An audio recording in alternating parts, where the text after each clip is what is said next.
Pagi Pak. Ketua kelas siapa? Joshua Pak. Yoga. Yoga. Pimpin doa. Lo malas-malas sekali. Puasa. Mana pas gitu Pak. Baik, teman-teman sekalian, sebelum kita mulai pelajaran yang disampaikan Bapak Rizky Stanggang, kita awali dengan berdoa menurut agama dan keyakinan kita masing-masing. Berdoa dimulai. Berdoa selesai. Bisa dulu Pak. Ya, silakan dulu.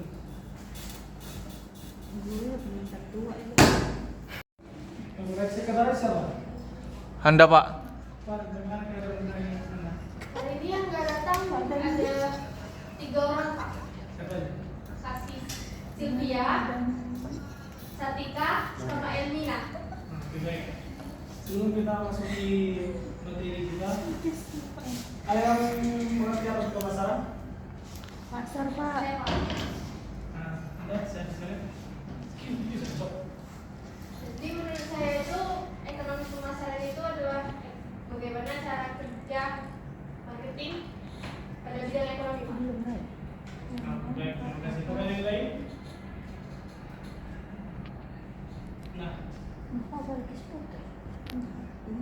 ekonomi pemasaran dalam definisi dari Philip Kotler, ekonomi pemasaran itu ilmu yang mempelajari bagaimana keuangan berdaya untuk menciptakan nilai value dalam hubungan yang saling menentukan antara produsen dan konsumen. Itu kakak dulu lah. Oke.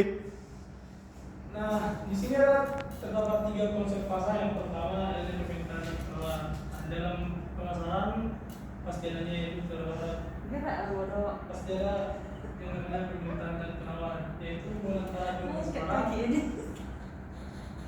yang diinginkan oleh konsumen dan kualitas barang yang disediakan oleh produsen.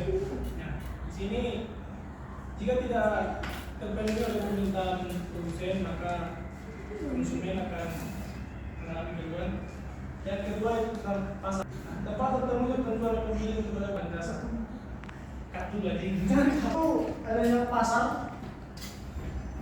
Nah, yang kedua itu adanya pasar, ya guys ya. Pak. Apa itu pasar? Di pasar itu merupakan tempat terjadinya kegiatan jual dan beli. Apa ciri-ciri dari pasar?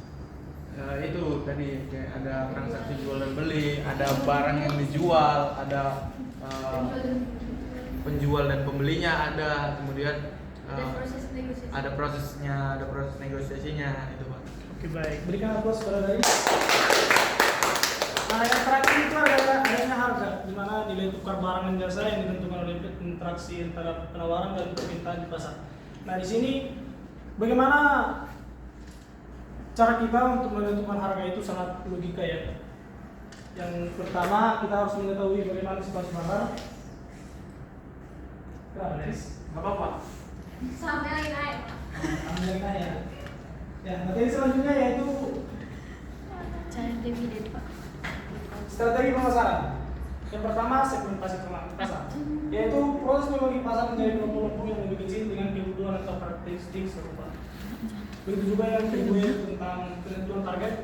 Dari sini bagaimana cara kita untuk menentukan target untuk menghasilkan keuntungan, yaitu memilih segmen pasar yang akan menilainya berdasarkan analisis peluang dan daya hasil.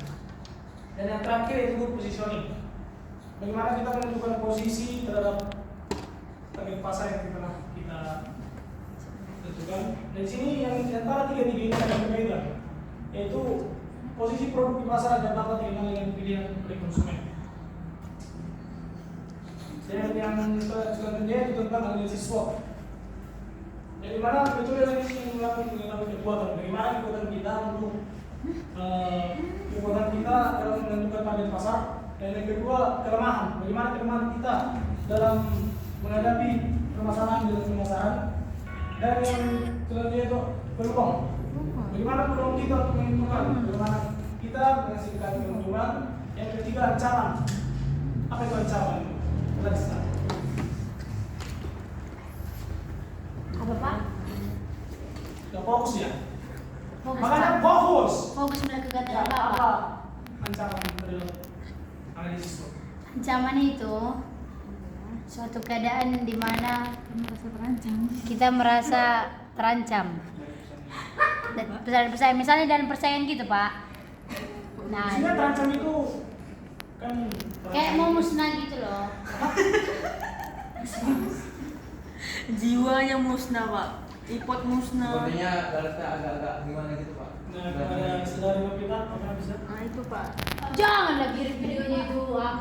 Ancaman itu adalah sebuah kegiatan yang membawa maksudnya ancaman itu adalah sebuah ini Pak. Kok dicemasin? Apa ya Pak? Apa namanya? Membahayakan keselamatan gitu Pak ancaman. Oh, berikan aplaus kepada Sabri apa? Siapa namanya? Kita, Pak. Sabri.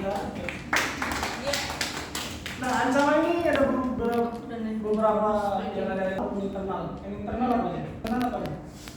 Yang internal apa ya? Yang internal apa ya?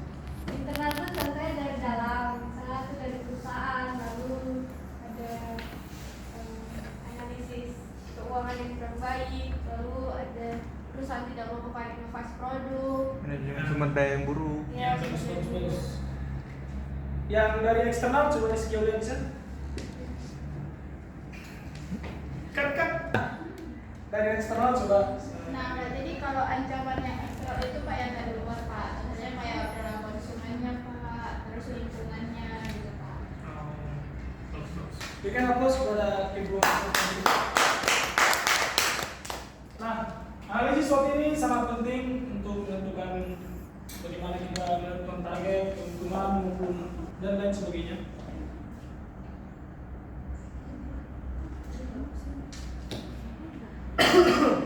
Yang selanjutnya itu tentang pengukuran kinerja pemasaran. Beberapa indikator utama untuk mengukur keberhasilan sekali pemasaran yang pertama penjualan, yaitu seberapa besar volume penjualan yang harus ditargetkan oleh perusahaan, yaitu jumlah unit produk yang terjual dalam periode tersebut.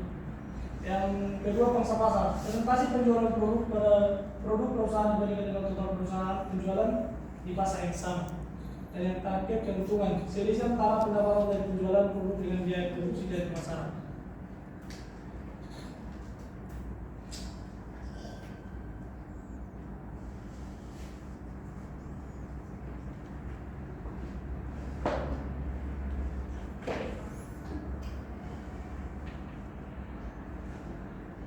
Katakan jujur, ada berapa orang?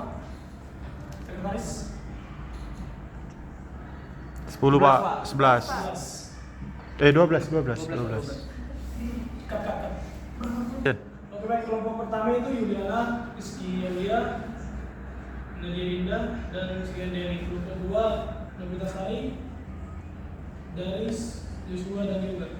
Dan kelompok terakhir Lisa Munti, Arista, Bilkis, dan Mikael. Nah, di sini saya membagi tugas yang pertama. Ini tugasnya bukan dibagi ada 2 tugas per kelompok, harus beda jawabannya, tidak boleh sama. Yang pertama, tentukan dan jelaskan apakah media promosi sekolah atau brosur, media sosial atau website efektif dalam memberikan informasi tentang sekolah. Dan yang kedua, mengapa media tersebut dapat dikatakan efektif dalam memberikan informasi tentang sekolah. Paham? Pak. Oke baik, ditunggu minggu depan.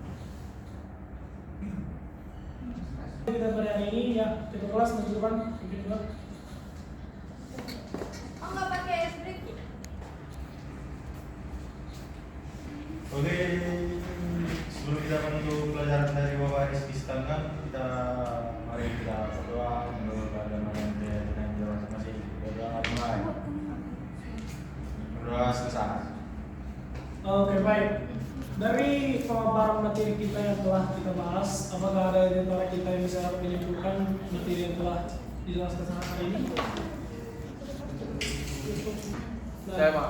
Baradaris, bilang. Nah, jadi kalau kesimpulan dari pembelajaran kita hari ini tuh ekonomi pemasaran kan adalah ilmu yang mempelajari dia bagaimana kayak kita memasukkan sumber daya, terus bagaimana kita membesarkan nilai bagi konsumen, serta membangun hubungan yang saling menguntungkan. Tadi juga ada dibahas mengenai strategi pemasaran, bisa kita pakai menggunakan analisis SWOT dan juga pembahasan lainnya. Mungkin itu saja Pak kesimpulan saya. Sekian, terima kasih. Oke, baik, terima kasih, berikan aplaus kepada saya. Oke, baik. Dari sekian yang telah kita paparkan pada hari ini, semoga bermanfaat ke depannya. Sekian dan terima kasih.